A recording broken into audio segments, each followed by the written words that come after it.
anytime soon.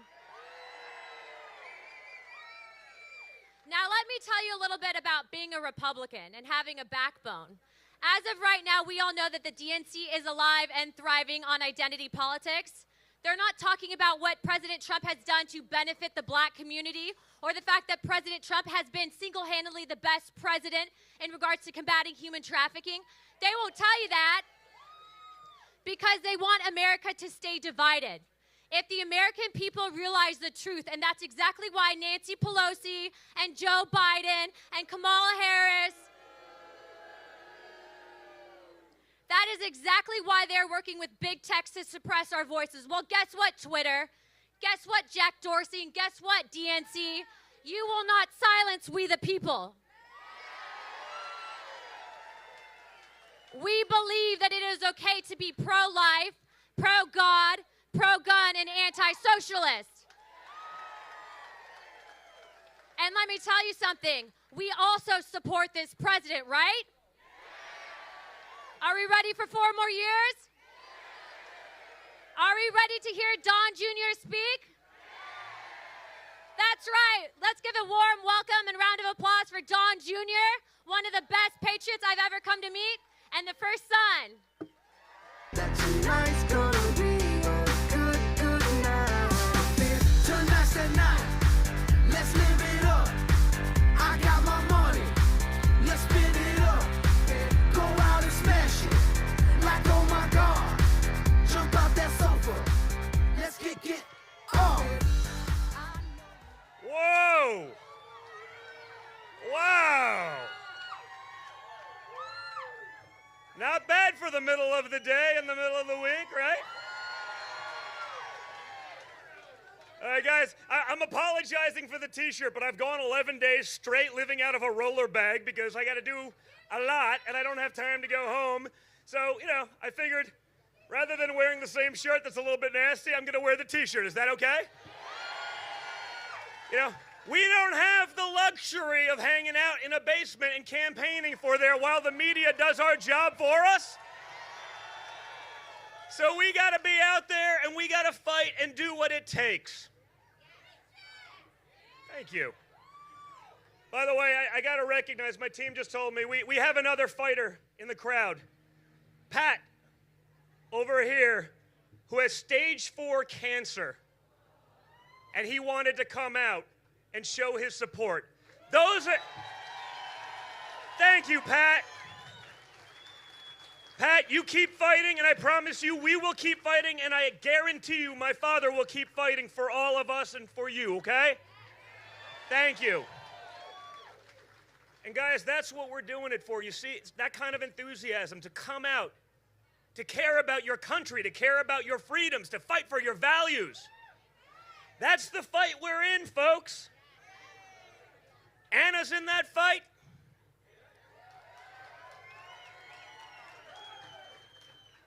She's taking on, literally, everything the Democrats pretend they hate.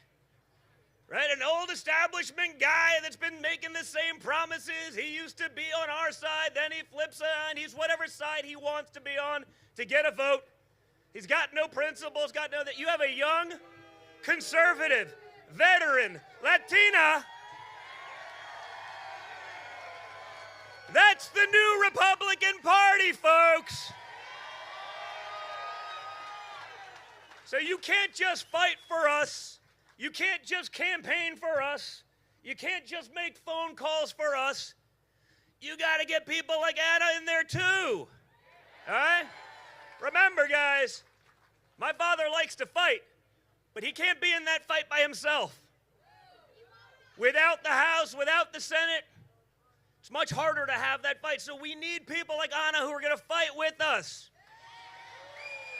who are going to challenge the norms, who are going to challenge the establishment, who are going to do what's right, not what the D.C. Bureau Beltway tells you to do. Man, it's good to be back in Florida. It's been like 4 days since I've been here. And unlike Joe Biden, I actually remember where I am. And unlike Joe Biden, who does one campaign stop every 4 or 5 days, I do about 4 or 5 a day. Oh, guys, you know, if this was a Biden rally, he'd be thanking you for coming out to see him in the great state of Alaska. He'd be staring over there at the one supporter that turns up, but looking at the teleprompter over here. And I, Joe Biden, after 50 years of doing nothing in D.C. without an accomplishment to my name, am finally going to fix something. Pause for applause. Resume speaking. And I, Joe Biden, I mean, you know, hey guys, you know, Anna's pretty new at this. I'm pretty new at this, certainly relative to Joe Biden's half a century in the swamp. It's not that hard. Right? You don't see any notes here? No teleprompters to be seen? After half a century, why would you possibly need a teleprompter to remember the basics of your platform? But no one questions it. Just like when they catch Hunter Biden doing all the things they accused us of, all of a sudden no one's interested in Russia collusion anymore. We heard about it for 4 years, and now, when the evidence is the other way, now Facebook, Twitter, Instagram, Google, all of them, now they don't even want to share the link, right? By the way, notice how they don't say it's inaccurate. It didn't go through Facebook's, leftist fact-checking program. They just took it off because it would hurt Joe Biden. Because his son is the one that's been taking money from foreign nations. Out of curiosity, guys, on an email with a few people on them, one of them Hunter Biden, when one of these corrupt bureaucrats from Ukraine says, H is gonna keep 10 large, and he's gonna hold another 10 for the big guy, who do you think the big guy is? Who do you think H is? And do you think that's a coincidence?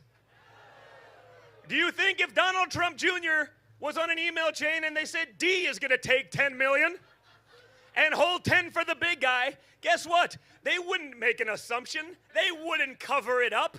They wouldn't give us the benefit of the doubt. It would be the gospel. But when the truth comes out, all of a sudden, no interest. And then the media does this, right? They do this. Well, the Biden campaign came out and said the meeting wasn't on his official schedule.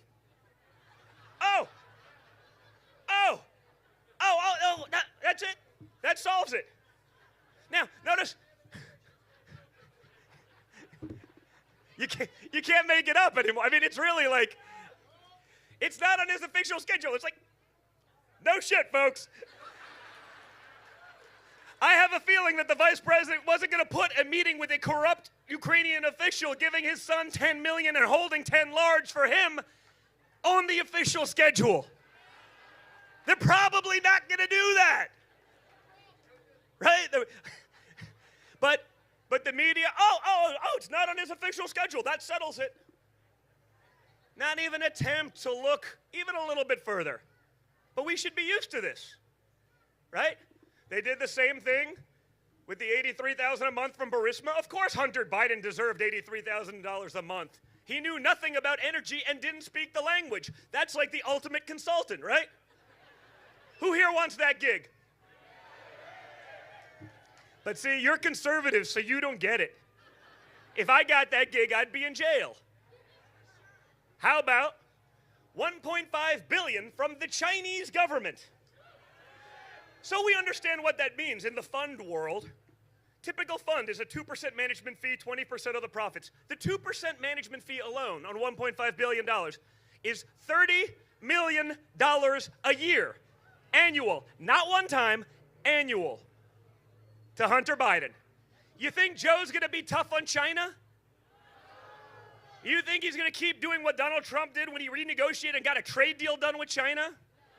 You think Joe Biden is not only capable but willing to take on China after what they sent to the world with this coronavirus? The Wuhan flu? No, he's not. He's not going to be tough on China because he's never been tough on China.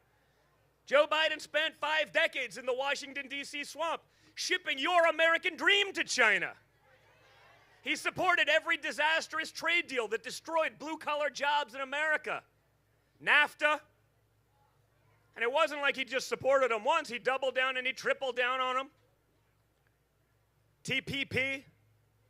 China's permanent status in the World Trade Organization. Joe Biden has done more damage to manufacturing and hardworking blue-collar jobs in this country than any politician alive, and yet he's able to run as though he's for the blue-collar worker. You know that Hunter Biden today, still owns 10% of a Chinese company that's shipping jobs out of Michigan and American technology to China. It's happening today. Do you think that would be news if I did it? Yeah, I take this one personally, folks, because after 3 years of them trying to put me in jail, I'm kind of pissed off that they won't even look to the other side. What do you think they would say about that $3.5 million from a known Putin associate? Yeah, for services. Well, what services were those, Hunter? Please explain. Do you think that I'd get a pass getting $3.5 million from a Putin associate? Money tied to human trafficking and sex trafficking rings in Eastern Europe? You think that would be you think that'd be a story? You think it'd maybe be on every newspaper, every tabloid at the supermarket checkout aisle? It would be there for the rest of my life. There would not be another story covered in media for years.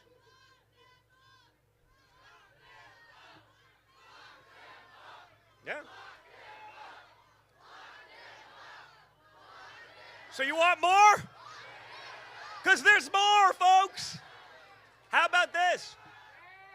How about the FBI and the CIA, the highest members of our law enforcement, teaming up with the Obama-Biden administration to start a coup? What do you think the odds are that all 27 members of the FBI task force, high-level investigators and lawyers, all forgot their iPhone password? Oh. Raise your hand. Do me a favor. Raise your hand if you have once entered the wrong password in your iPhone so many times that it actually deleted itself. And what do you think the odds of that happening 27 times to all 27 investigators are? Zero. Honestly, I'm going to go out on a limb here, and while this may not be mathematically sound, I'm going to go less than zero. There's a less than 0% chance that that happened naturally. But what happens? Nothing. We have them doing all of the things they said that we were doing. All of the things that they hoped and dreamed that the Trumps were doing, they were doing. And now, we're not interested. It's amazing. You see it. You see Facebook and Instagram and Twitter shutting us down, not letting real stories get out. Again, not because they're incorrect, simply because they would be bad for Joe Biden and his corrupt career. That's what we're up against, folks. That's why we're in this fight, right? We need you to be part of this movement. You always have been, but we need you to continue for another 18 days. We need you to call your friends.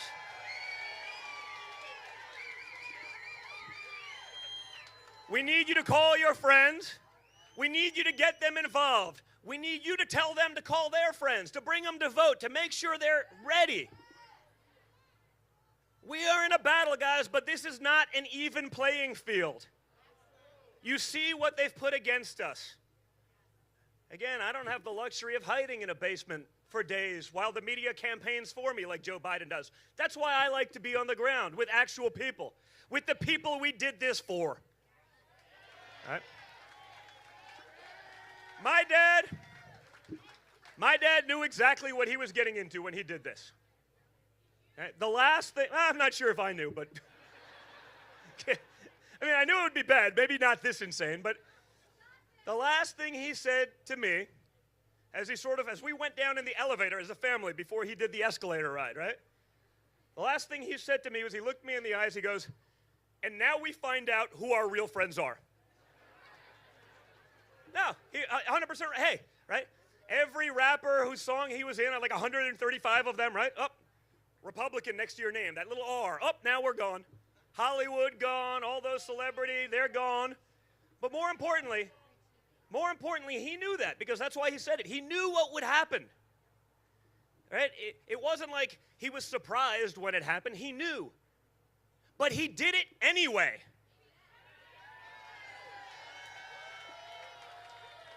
And that's, guys, why we're getting results.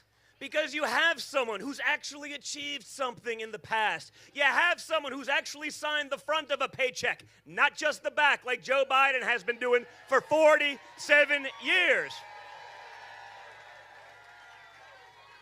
You have someone who knows what it means to have people's livelihoods, their families' well-being, dependent on his success each and every day for decades. Hey guys, let me ask you a question. I come from a building background, so maybe it's, before I did this, that's what we did. We were actually business people, unlike Hunter Biden. Before politics, we actually did something. We didn't just leech off our father's taxpayer office. That's what Hunter did, right? If someone was working on, I don't know, your home, they're fixing it up, and after 47 years, it was still broken, would you give them a promotion? If you're running for president, let's just be objective here. Let's just pretend it's bipartisan, because if you're a Democrat, you can say anything and do anything. It makes no difference. But if you're running for president, and after 47 years, the average American couldn't even name a single one of your accomplishments. Because if you can name one, I'll wait. I've done this on college campuses, not just MAGA rallies, and they're like, I got... Orange man bad. That's all they got. You wouldn't. You'd get rid of these people. Yes, Trump derangement syndrome is real. It is very real. All right? So you wouldn't do that. So you guys brought in Donald Trump, and in 2016, I get it. Hey, if you weren't on board then, if you didn't love some of the attitude or whatever it may be, I think maybe people understand the attitude now, right?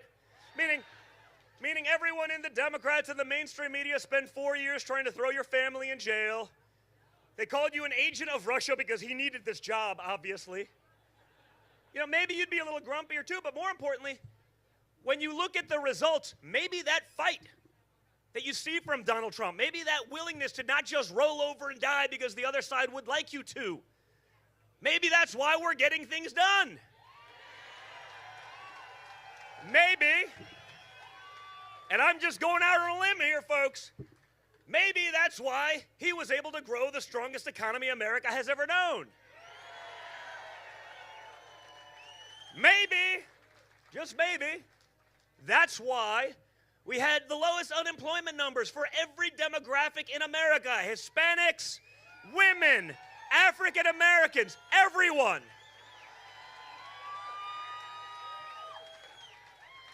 I think we're onto something here, folks. Maybe it's why that President Donald Trump was able to build and grow the most amount of new businesses for all people in those same demographics. Maybe, just maybe, it's why we're getting stuff done, like permanently funding the task forces to combat human trafficking. By the way, out of curiosity, that's a problem as old as time. Why is Donald Trump the first person to take it on? Why is everyone, it's not a big deal, it's just children. Why is Donald Trump the first one to take it on?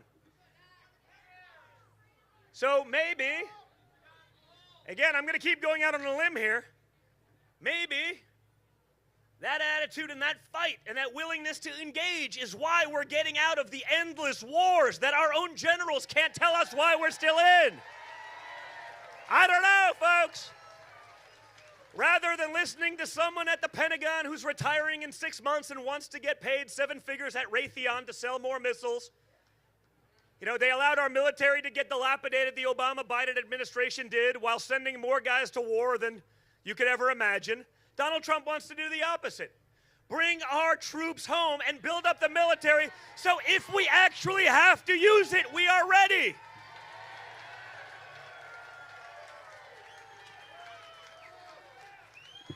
And last, but certainly not least, because this is like Sasquatch. Go with me on this for a second. You know, it's like this elusive creature that everyone hears about for their entire lives, but no one's ever seen. Middle East peace. Kind of a big one, meaning I know we're not Obama, who got the Nobel Prize 11 days into his presidency. He got nominated for the Nobel Prize 11 days. Not of the second term, of the first term. So think about that. In 11 days, he probably didn't know where the sock drawer was yet, but he got nominated for the Nobel Prize. And then, by the way, sent tens of thousands of troops to go fight wars in the Middle East that no one knows why we're in. So Donald Trump now did what? The impossible. The holy grail of geopolitical politics. Peace deals in the Middle East. Not one, two, I say 2.5, maybe 3. I can't say 3 because they'll say that Kosovo doesn't count because it's not in the region of the Middle East. So I say different region, same problem. Right? Fair? All right. I just want to make sure I don't get fact-checked, okay? Donald Trump does 3 of them. And how much did you hear about it? Nothing. No, I love telling this story because it's sort of fun and it's true, and it just shows how sort of sick it is. The week that was first announced, the first one was announced, which is a big deal in and of itself, right? Normalizing relations with Israel. I mean, you know, that's a pretty long stretch from let's destroy them to, okay, let's do business. Let's work together. It's a pretty big turnaround. But that week it was announced, that was the week of the RNC. And I remember my sister gave a great speech introducing my father. She told a little story about her son, Theo, who's 3. 3. Said, you know, Theo built his grandfather a Lego White House. You know what I'm talking about. I see you nodding, right? Okay. I'm not making this up, right? All right. Remember the media response to that? Like, it was just like a little anecdote, just a little story in her speech that was kind of cute and nothing, you know, didn't mean anything necessarily. Then the media response. Oh, 3-year-old, I hate that kid. You know, you see Rachel Maddow's veins bulging in her forehead, right? 3-year-old, we must end him. Did he do it by himself? It's like, chill out, bro. Like, he's 3. He's 3. He probably had some help.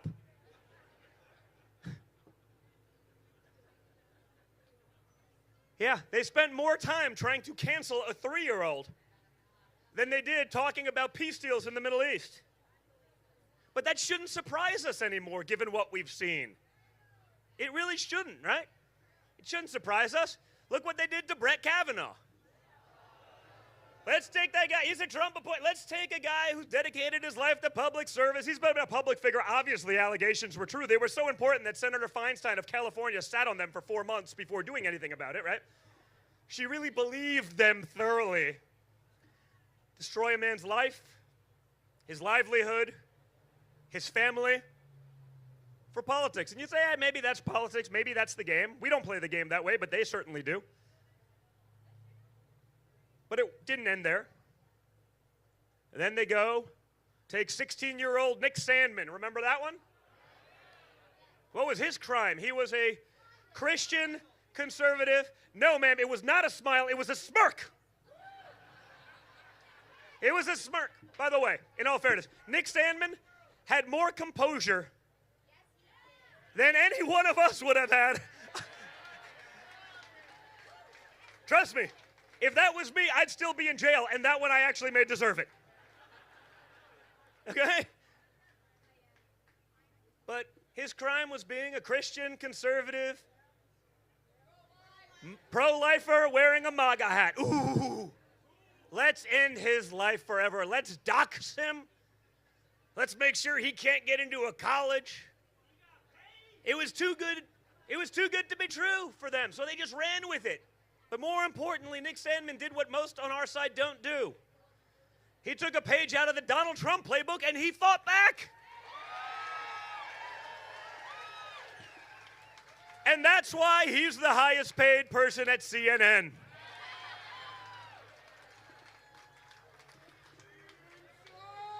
So, you know, you had Justice Kavanaugh, you had Nick Sandmann, and then Then they go and try to cancel a 3-year-old. His crime being, I guess, that he was born with the last name. Well, his mother had the last name Trump. I guess that was enough to cancel the 3-year-old. So we should be used to this, folks, which is, again, why I'm here on the ground talking to you directly. This election, this is an election that's truly about Americans versus algorithms. That's what it is. You see what big tech is trying to do. They've been doing it forever. If you've posted something on the Second Amendment, if you posted something about life or religious liberty, you've seen what they do to you. They shut you down. They deplatform you. The most vile, crazy people on the left, they like boost those accounts. You know? Remember when coronavirus came out and the Chinese were caught, literally, Chinese government officials were caught spreading disinformation on Twitter. That wasn't a violation of the terms and services. And yet, when I posted up a video of 12 doctors who had treated people in the field, I was thrown off the platform for 2 days. But a Chinese government official lying knowingly, like they knew it. That disinformation isn't a part of it. I go, but actual doctors, people who've treated people in the field, this was about hydroxychloroquine, right? But that gets thrown off. That's the fight that we are in, guys. All right? So we need you mobile. We need you active. We need you engaged. Because if you don't get that way, they're going to win. They're going to take away your freedoms. They're not pretending anymore, folks. They're saying the quiet part out loud. They want to eliminate the Electoral College. They want to pack the Supreme Court so they can reverse anything that they don't like. That's their game plan. They're going after it all, and you've seen it. You know, it wasn't just a threat to the Second Amendment and trying to be reasonable. They're not reasonable about it all. You're not reasonable if Beto O'Rourke is your gun czar. Just like you're not a moderate if Kamala Harris is your VP. And you're not a moderate if you take Bernie Sanders' platform and make it yours. And you're not a moderate if you're going to cancel the Trump tax cuts that benefited like 85% of Americans so that they can raise your taxes by $4 trillion to give free health care and education to illegals. And then free lawyers as they open the borders to put more people on those systems. You have the privilege of paying for that. You know what you don't have the privilege of? Getting that for yourselves, for your kids, or for your grandchildren. You have to pay for that too. That's what this is about, guys. You've seen it. You've been watching it. It's been quiet, and in the last 48 hours, it got pretty loud. They are there to take your freedoms. And by the way, guys, once you lose them, you don't get them back. They don't come back. Right? So get out there. Fight for your freedoms. Fight for people like Anna who are willing to get in this fight with us. Fight for your families, for life, for religious liberty, for the Second Amendment, for free speech, for our country, for our children, and for our grandchildren, because they are worth it. Get out there, Tampa. Get in the fight. Get in the game. And I will see you on Election Day night, okay? Thank you, guys. And I don't want no one to cry, but tell them